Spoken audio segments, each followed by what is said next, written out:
வணக்கம். இன்று நம்ம விவாதிக்க போகிற விஷயங்கள் பார்த்தீங்கன்னா, ஒரு முக்கியமான விஷயம். நேற்று பார்த்தீங்கன்னா, ஆல் இந்தியா சிவில் சர்வீஸோட ஃபைனல் ரிசல்ட்ஸ் ரிலீஸ் ஆயிருக்கு. இதில மத்திய பிரதேஷ் ஜோத்பூரை சேர்ந்த அனுஜ் அக்னிகோத்ரிங்கிறவர் ஆல் இந்தியா லெவலில் முதல் இடம் வாங்கியிருக்காரு. ராஜேஸ்வரி சிவங்கிறவங்க மதுரையை சேர்ந்தவங்க தமிழ்நாட்டிலேருந்து 2வது இடம் வாங்கியிருக்கிறாங்க. இந்த மாதிரி எல்லா மாநிலத்திலிருந்தும் தேர்ந்தெடுக்கப்பட்டவங்களுக்கு கிட்டத்தட்ட 968 பேர் தேர்ந்தெடுக்கப்பட்டிருக்காங்க. இவங்க அனைவருக்கும் செங்கோல் நீதி மக்கள் முன்னேற்ற கழகம் சார்பாக வாழ்த்துக்களையும் அவங்களோட எதிர்கால பணிகள் சிறக்க வாழ்த்துக்களை செங்கோல் நீதி மக்கள் மன்றம் சார்பாக வழங்குகிறோம். இந்த சூழ்நிலையில் ஒரு முக்கியமான விஷயத்தை நம்ம விவாதிக்கிறதுக்காக இருக்கோம். எல்லா ஸ்டேட்லேருந்தும் தேர்ந்தெடுக்கப்பட்ட நபர்களுக்கு நம்ம வாழ்த்துக்கள் சொல்கிறோம்.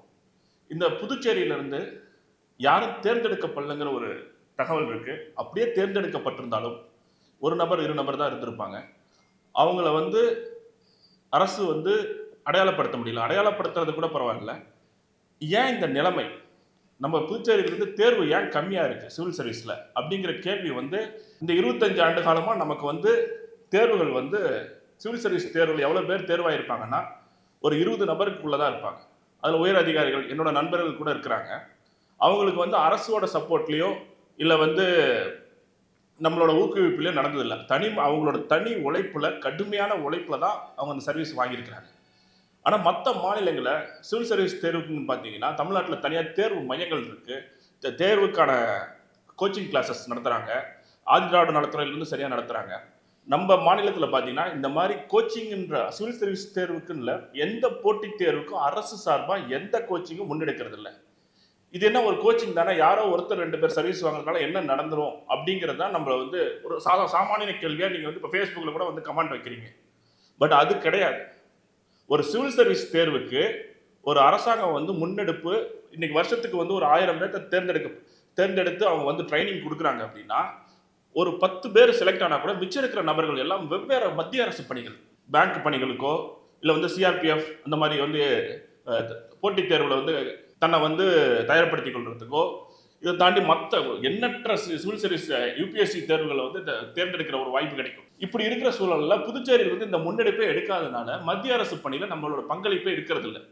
இதனால என்ன பாதிப்பு வருது அப்படின்னா, எம்டெக் முடிச்சு ஸ்ட்ரக்சரல் இன்ஜினியரிங் முடிச்சவங்க ஒரு எம்டிஎஸ் ஜாப்ல இன்னைக்கு பாண்டிச்சேரியில் வேலை செய்கிற சூழல் வந்துருச்சு. படிப்புக்கேற்ற வேலை நமக்கு கிடைக்கிறது இல்லை. இந்த படிப்பும் முறையாக கொடுத்தோம்னா பார்த்தீங்கன்னா, ஏற்கனவே நம்ம நிறைய இடத்துல பேசியிருக்கிறோம். கல்வி அனைத்து வியாபாரம் ஆயிடுச்சு பாண்டிச்சேரியில். தனியார் பள்ளிக்கூடத்தில் தான் படித்தாதான் படிப்புங்கிற மாதிரி ஒரு சூழ்நிலையை கொண்டு விட்டுட்டோம். காலேஜஸ், ப்ரைவேட் காலேஜஸ் மட்டும்தான் வேறொன்று இருக்குது. கவர்மெண்ட் காலேஜஸோட 25 வருஷமாக எந்த ஸ்கூல்ஸும் உருவாகலை, எந்த காலேஜஸும் கவர்மெண்ட் சார்பாக உருவாகலை. இந்த மாதிரி இருக்கிற சூழ்நிலையில் ஒரு கீழ்த்தட்டு மக்கள் கோச்சிங்க்கு எந்த சப்போர்ட்டும் இல்லாமல் மத்திய அரசு பணியோ இல்லை உயர் அரசு பணியோ எட்டாத கனி ஆயிடுச்சு. இதை கேள்வி கேட்கறதுக்கு 25 வருஷமா யாரும் முன் வராது ஏங்கிறதே தெரியல. இதை கேள்வி வச்சா நீங்க எந்த இன்ஜினியருக்கு நம்ம சப்போர்ட் பண்ணி பேசுறோமோ, நீ மைக்ரோசாஃப்ட்ல வேலை செஞ்சிருக்கணும்பா, நீ ஆப்பிள்ல வேலை செஞ்சிருக்கணும், உன்னோட நிலைமை எப்படி இருக்குன்னு பேசுறோமோ அவங்கள விட்டே உங்க தலைவர்கள் கமெண்ட் போட வைக்கிறாங்க.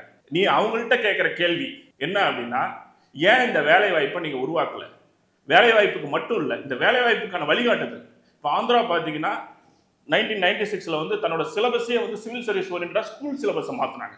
அதனோட வெளிப்பாடு இன்னைக்கு ஆந்திராவிலிருந்து தெரிஞ்சு இடத்துல யூபி பீகாரை தாண்டி ஆந்திராவிலிருந்து தேர்ந்தெடுத்த மக்கள் அதிகமாக இருந்தாங்க சிவில் சர்வீஸில். தமிழ்நாடு 1960களிலிருந்து சிவில் சர்வீஸில் முன்னுரிமை வகிக்குது. காரணம் அந்த கட்டமைப்பு.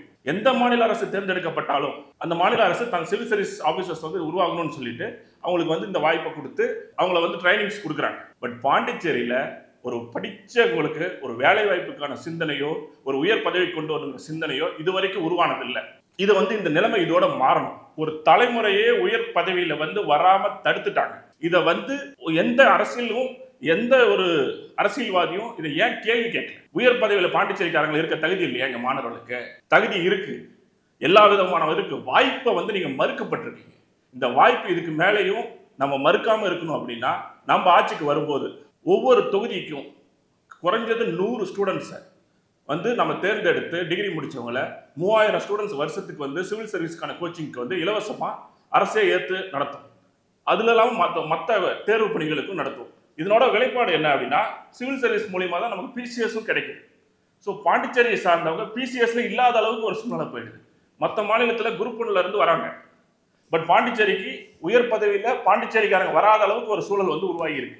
இதை மாற்றணும்னா நம்மளோட ஆட்சி அமைக்கும் போது கண்டிப்பா இந்த சிவில் சர்வீஸ் கோச்சிங்கை வந்து முன்னெடுத்து வருடம் 3000 கிராஜுவேட்ஸுக்கு வந்து இலவச கோச்சிங் வந்து இலவசங்கிறது கிடையாது, தரமான கோச்சிங் வந்து அரசு சார்பாக கொடுப்போம். இந்த சூழ்நிலை மாறுறதுக்காக வருங்காலங்களில் கண்டிப்பாக சிவில் சர்வீஸ் கோச்சிங் நம்ம ஆட்சிக்கு வரும்போது, செங்கோல் நீதி மக்கள் முன்னேற்ற கழகம் ஆட்சிக்கு வரும்போது வருஷத்துக்கு 3000 குழந்தைங்களுக்கு சிவில் சர்வீஸ் கோச்சிங் மட்டும் இல்லாமல் திறன் மேம்பாடு தகுதியும் கொடுத்து அவங்களை உயர் பதவிகள் அனுப்புறது ஒரு லட்சிய நோக்கமாக கொண்டு இருக்குங்கிறத கூறி நன்றி கூறி விடைபெறுகிறேன்.